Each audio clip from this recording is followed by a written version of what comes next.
L'univers du rap français a toujours été marqué par des artistes talentueux qui ont su exprimer leur réalité à travers leurs paroles engagées. Cependant, il est difficile de parler de la scène rap hexagonale sans évoquer certains artistes et leur passé judiciaire qui a parfois fait écho à leur musique. Nous allons vous montrer les rappeurs les plus dangereux et connus du rap jeu français. Je dans le bloc, je te refourque une dose glam. Je t'ai mangé toi pour un lit et je revends tout au glam. Gazo est aujourd'hui l'une des figures les plus importantes de la drill dans l'univers du rap français. Il a su s'imposer et fait désormais partie du gratin du mouvement hip-hop dans l'Hexagone. Ça me fait du bien mental.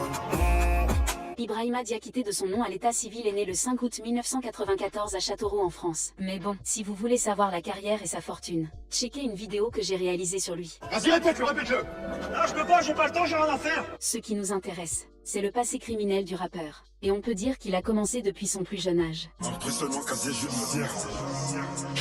J'en suis pas fier, mais je dois le faire. Du crime au rap serait probablement le titre qui conviendrait le mieux à l'histoire de la vie de Gazo. J'ai merdé là, c'était plus fort que moi.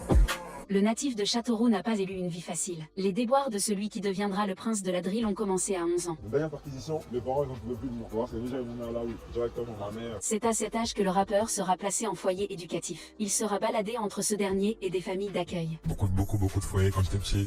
Parce que ouais, j'étais un peu perturbé, voilà. Entre fugues, maisons d'arrêt et vie de SDF, Gazo commence comme beaucoup de ses collègues comme guetteur dans son quartier. Il prévient quand les condés débarquent.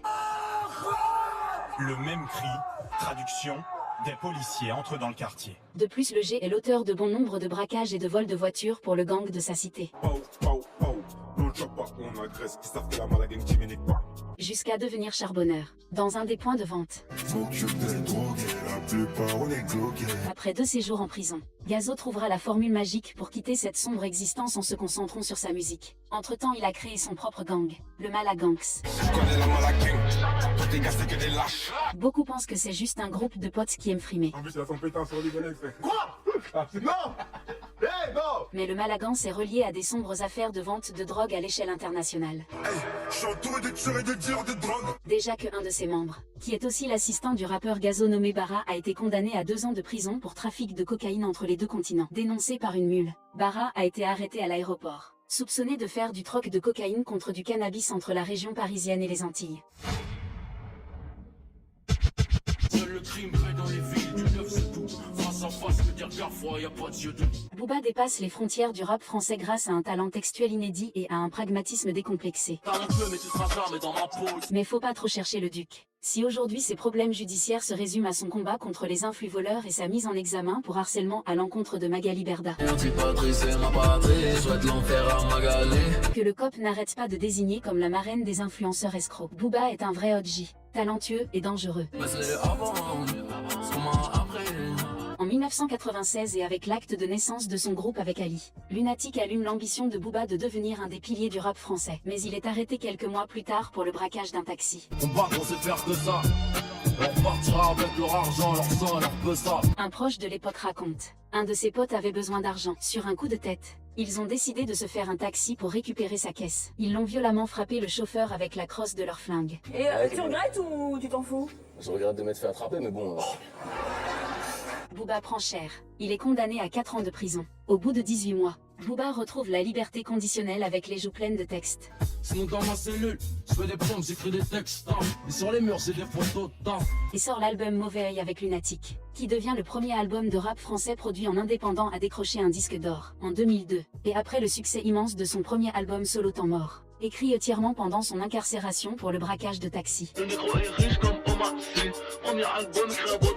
B2O retourne en prison. Un soir d'avril 2002, la rue finit par le rattraper par le col. Booba s'apprête à quitter le studio 287, un club sulfureux d'Aubervilliers tenu par Jean-Luc Lahaye, lorsque des jeunes d'une banlieue voisine l'abordent pour tester son courage en s'en prenant à sa copine.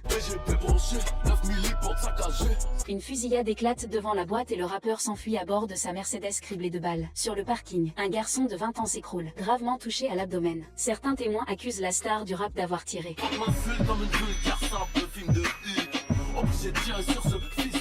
Conseillé par ses amis, Booba finit par se rendre. Il est incarcéré à la prison de la Santé dans l'attente de son jugement pour tentative d'homicide.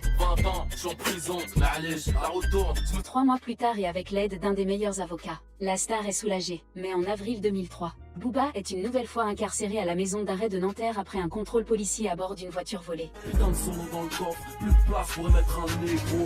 Même sur scène, ne faut pas faire chier cop. En 2008, Booba se produit sur la scène d'Urban Peace 2. Dès son apparition, la foule le hue et lui hurle des insultes. Contrarié par cet accueil, il lance sa bouteille de whisky Jack Daniel dans la fosse avant de cracher en direction des spectateurs. Vous voulez une putain de Jack Daniel ou quoi?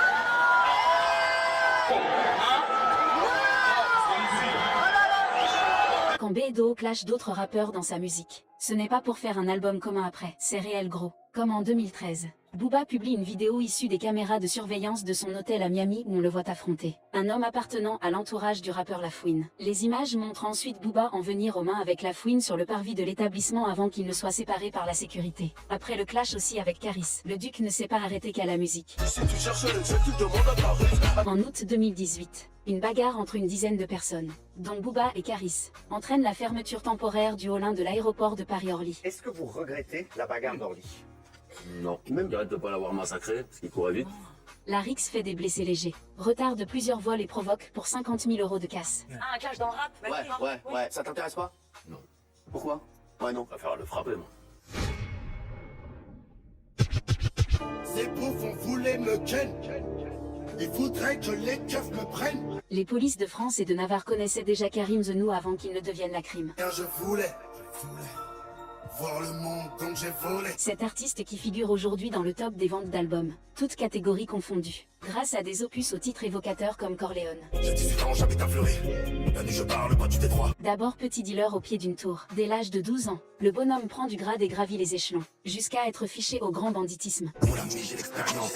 J'allais braquer des banques, j'avais encore la clé. Le natif du Val-de-Marne se spécialise dans le braquage et mène grand train. Incarcéré en 2001, 2002 et 2003, il est libéré en 2006 après 2 ans et demi d'incarcération. Il s'installe en Espagne où il passe 3 ans. Que la juge me l'assiste. Ce matin, genre de près, une 3 pas de toi comme dans les RS4. Certains disent que son déménagement en Espagne n'est pas anodin. La crime était le coordinateur des go fast entre l'Espagne et Marseille. Des voitures blindées de coke et du shit pour son réseau de deal. Je retiens petite Lisa, j'envoie les affres et je repars à Toulouse.